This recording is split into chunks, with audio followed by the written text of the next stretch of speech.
Welcome to Snoozecast, the podcast designed to help you fall asleep.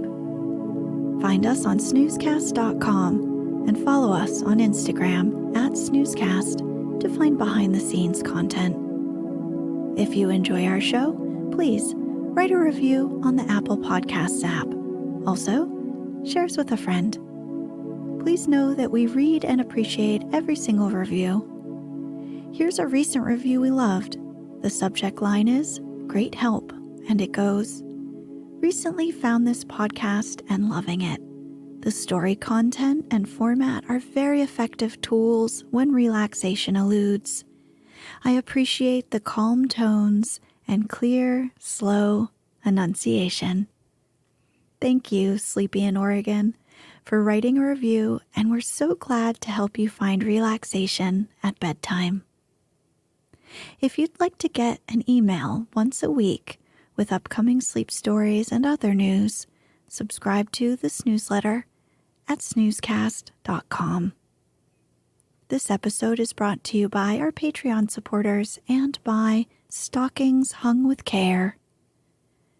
Tonight, we'll read The Gift of the Magi, a short story by O.Henry, followed by the poem The Night Before Christmas, published in 1905.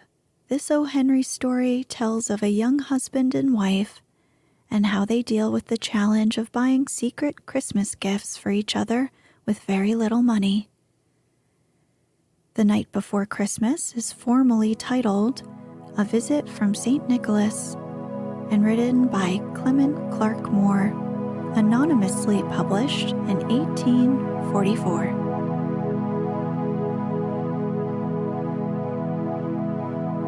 Let's get cozy. Close your eyes.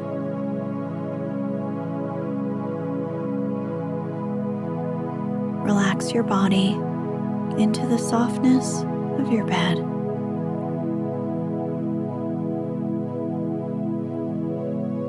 Now, take a few deep breaths.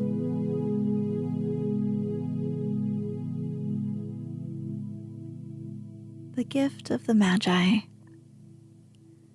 $1.87. That was all. And 60 cents of it was in pennies. Pennies saved 1 and 2 at a time by bulldozing the grocer and the vegetable man and the butcher until one's cheeks burned with the silent imputation of parsimony that such close dealing implied. 3 times Della counted it. $1.87. And the next day would be Christmas. There was clearly nothing to do but flop down on the shabby little couch and howl. So Della did it, which instigates the moral reflection that life is made up of sobs, sniffles, and smiles, with sniffles predominating. While the mistress of the home is gradually subsiding from the first stage to the second, take a look at the home. A furnished flat at $8 per week. It did not exactly beggar description, but it certainly had that word on the lookout for the mendicancy squad. In the vestibule below was a letter box into which no letter would go, and an electric button from which no mortal finger could coax a ring. Also appertaining thereunto was a card bearing the name Mr. James Dillingham Young. The Dillingham had been flung to the breeze during a former period of prosperity when its possessor was being paid $30 per week. Now, When the income was shrunk to $20, though, they were thinking seriously of contracting to a modest and unassuming D. But whenever Mr. James Dillingham Young came home and reached his flat, he was called Jim and greatly hugged by Mrs. James Dillingham Young, already introduced to you as Della, which is all very good. Della finished her cry and attended to her cheeks with the powder rag. She stood by the window and looked out dully at a gray cat walking a gray fence in a gray backyard. Tomorrow would be Christmas Day, and she had only $1.87 with which to buy Jim a present. She had been saving every penny she could for months, with this result. $20 a week doesn't go far. Expenses had been greater than she had calculated. They always are. Only $1.87 to buy a present for Jim. Her Jim. Many a happy hour she had spent planning for something nice for him, something fine and rare and sterling, something just a little bit near to being worthy of the honor of being owned by Jim. There was a pier glass between the windows of the room. Perhaps you have seen a pier glass in an $8 flat. A very thin and very agile person may, by observing his reflection in a rapid sequence of longitudinal strips, obtain a fairly accurate conception of his looks. Della, being slender, had mastered the art. Suddenly she whirled from the window and stood before the glass. Her eyes were shining brilliantly, but her face had lost its color within 20 seconds. Rapidly, she pulled down her hair and let it fall to its full length.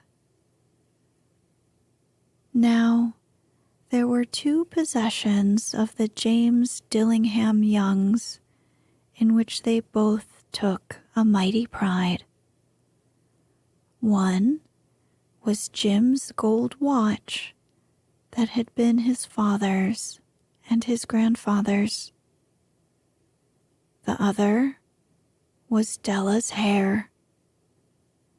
Had the Queen of Sheba lived in the flat across the air shaft, Della would have let her hair hang out the window some day to dry, just to depreciate Her Majesty's jewels and gifts.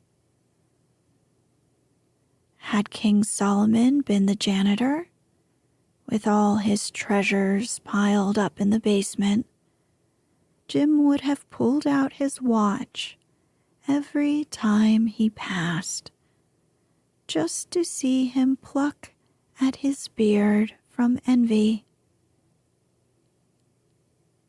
So now, Della's beautiful hair fell about her, rippling and shining like a cascade of brown waters. It reached below her knee and made itself almost a garment for her. And then she did it up again nervously and quickly. Once she faltered for a minute and stood still while a tear or two splashed on the worn red carpet. On went her old brown jacket. On went her old brown hat. With a whirl of skirts, and with the brilliant sparkle still in her eyes, she fluttered out the door and down the stairs to the street. Where she stopped, the sign read, Madame Sofronie, hair goods of all kinds. One flight up, Della ran and collected herself, panting. Madame, large, too white, chilly, hardly looked the Sofronie. Will you buy my hair? Asked Della. I buy hair, said Madame. Take your hat off. Let's have a sight of the looks of it. Down rippled the brown cascade. $20, said Madame, lifting the mass with a practiced hand. Give it to me quick, said Della. Oh, and the next 2 hours tripped by on rosy wings. Forget the hashed metaphor. She was ransacking the stores for Jim's present. She found it at last. It surely had been made for Jim and no one else. There was no other like it in any of the stores, and she had turned all of them inside out. It was a platinum fob chain, simple and chaste in design, properly proclaiming its value by substance alone and not by ornamentation, as all good things should do. It was even worthy of the watch. As soon as she saw it, she knew that it must be Jim's. It was like him. Quietness and value, the description applied to both. $21 they took from her for it, and she hurried home with the 87 cents. With that chain on his watch, Jim might be properly anxious about the time in any company. Grand as the watch was, he sometimes looked at it on the sly on account of the old leather strap that he used in place of a chain. When Della reached home, her intoxication gave way a little to prudence and reason.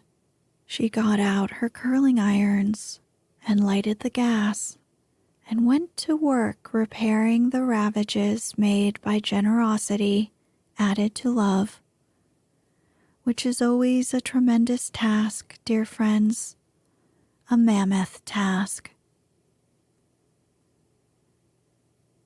Within 40 minutes, her head was covered with tiny, close-lying curls that made her look wonderfully like a truant schoolboy.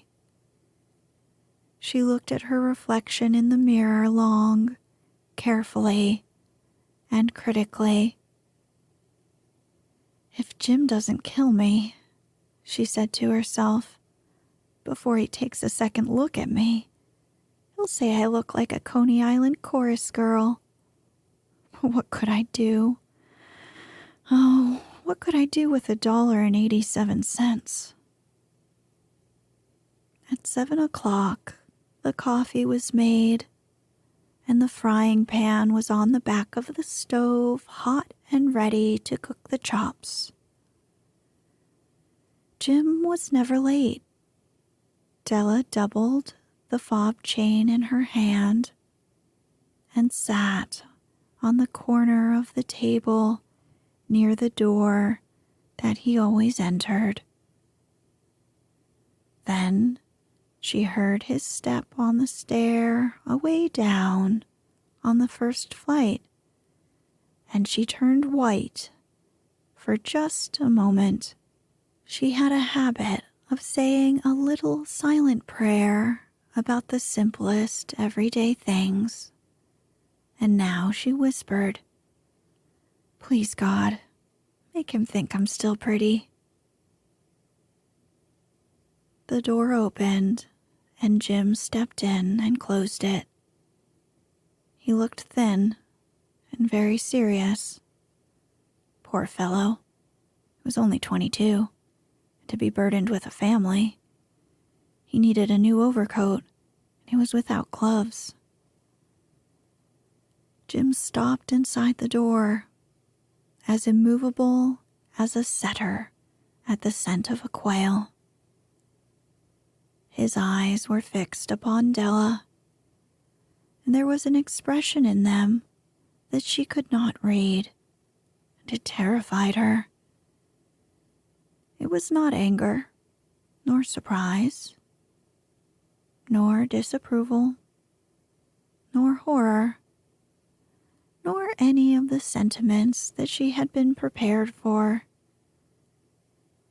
He simply stared at her fixedly with that peculiar expression on his face. Della wriggled off the table and went for him. "Jim, darling," she cried, "don't look at me that way. I had my hair cut off and sold because I couldn't have lived through Christmas without giving you a present. It'll grow out again. You won't mind, will you? I just had to do it. My hair grows awfully fast. Say Merry Christmas, Jim. Let's be happy. You don't know what a beautiful, nice gift I've got for you." "You've cut off your hair?" asked Jim, laboriously, as if he had not arrived at that patent fact yet, even after the hardest mental labor. "Cut it off and sold it," said Della. "Don't you like me just as well, anyhow? I'm me without my hair, ain't I?" Jim looked about the room curiously. "You say your hair is gone?" he said, with an air almost of idiocy. "You needn't look for it," said Della. "It's sold. I tell you, sold and gone, too. It's Christmas Eve, boy. Be good to me, for it went for you. Maybe the hairs on my head were numbered," she went on with sudden serious sweetness, "but nobody could ever count my love for you. Shall I put the chops on, Jim?" Out of his trance, Jim seemed quickly to wake. He enfolded his Della. For 10 seconds, let us regard with discreet scrutiny some inconsequential object in the other direction. $8 a week, or $1 million a year. What's the difference? A mathematician or a wit would give you the wrong answer. The Magi brought valuable gifts, but that was not among them. This dark assertion will be illuminated later on. Jim drew a package from his overcoat pocket and threw it upon the table. "Don't make any mistake, Dell," he said. About me, I don't think there's anything in the way of a haircut or a shave or a shampoo that could make me like my girl any less. But if you'll unwrap that package, you may see why you had me going there a while at first. White fingers and nimble tore at the string and paper, and then an ecstatic scream of joy, and then, alas, a quick feminine change to hysterical tears and wails, necessitating the immediate employment of all the comforting powers of the Lord of the Flat. For there lay the combs, the set of combs, side and back, that Della had worshipped long in a Broadway window. Beautiful combs, pure tortoiseshell, with jeweled rims, just the shade to wear in the beautiful, vanished hair. They were expensive combs, she knew, and her heart had simply craved and yearned over them without the least hope of possession. And now they were hers, but the tresses that should have adorned the coveted ornaments were gone. But she hugged them to her bosom, and at length she was able to look up with dim eyes and a smile and say, "My hair grows fast, Jim." And then Della leapt up like a little singed cat and cried, "Oh!" Jim had not yet seen his beautiful present. She held it out to him eagerly upon her open palm. The dull, precious metal seemed to flash with a reflection of her bright and ardent spirit. "Isn't it a dandy, Jim? I had it all over town for it. You'll have to look at the time 100 times a day now. Give me your watch. I want to see how it looks on it." Instead of obeying, Jim tumbled down on the couch and put his hands under the back of his head and smiled.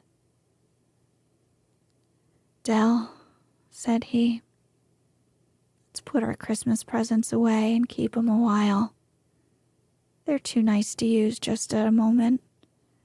I sold the watch to get the money to buy your combs. And now suppose you put the chops on." The Magi, as you know, were wise men, wonderfully wise men, who brought gifts to the babe in the manger. They invented the art of giving Christmas presents. Being wise, their gifts were no doubt wise ones, possibly bearing the privilege of exchange in case of duplication.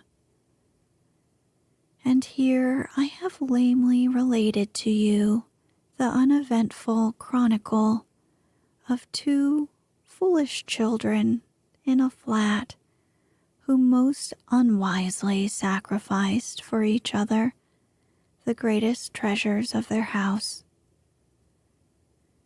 But in a last word to the wise of these days, let it be said that of all who give gifts, these two were the wisest. Of all who give and receive gifts, such as they are wisest. Everywhere they are wisest. They are the Magi. The night before Christmas. 'Twas the night before Christmas, and all through the house not a creature was stirring, not even a mouse. The stockings were hung by the chimney with care, in the hope that St. Nicholas soon would be there.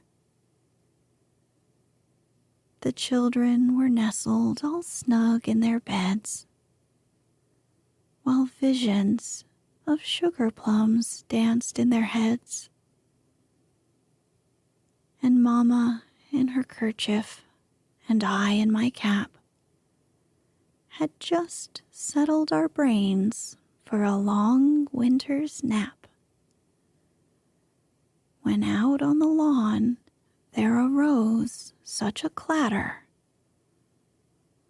I sprang from the bed to see what was the matter.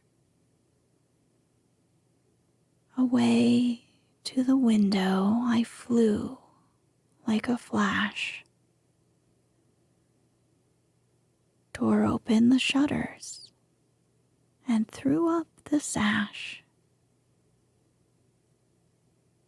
The moon on the breast of the new fallen snow gave the luster of midday to objects below. When what to my wondering eyes should appear but a miniature sleigh and 8 tiny reindeer.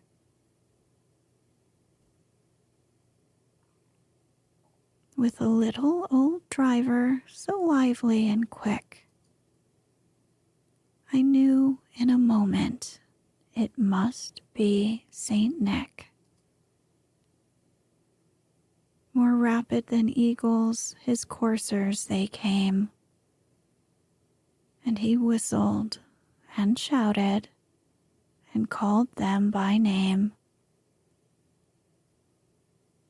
Now Dasher, now Dancer, now Prancer, now Vixen, on Comet, on Cupid, on Dunder and Blixen.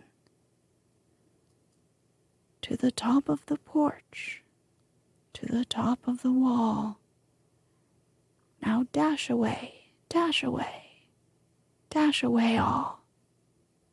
As dry leaves before the wild hurricane fly, when they meet with an obstacle, mount to the sky. So up to the housetop the coursers they flew, with the sleigh full of toys, and St. Nicholas too. And then, in a twinkling, I heard on the roof the prancing and pawing of each tiny hoof. As I drew in my head and was turning around, down the chimney St. Nicholas came with a bound. He was dressed all in fur from his head to his foot, and his clothes were all tarnished with ashes and soot. A bundle of toys he had flung on his back, and he looked like a peddler just opening his pack. His eyes, how they twinkled, his dimples, how merry.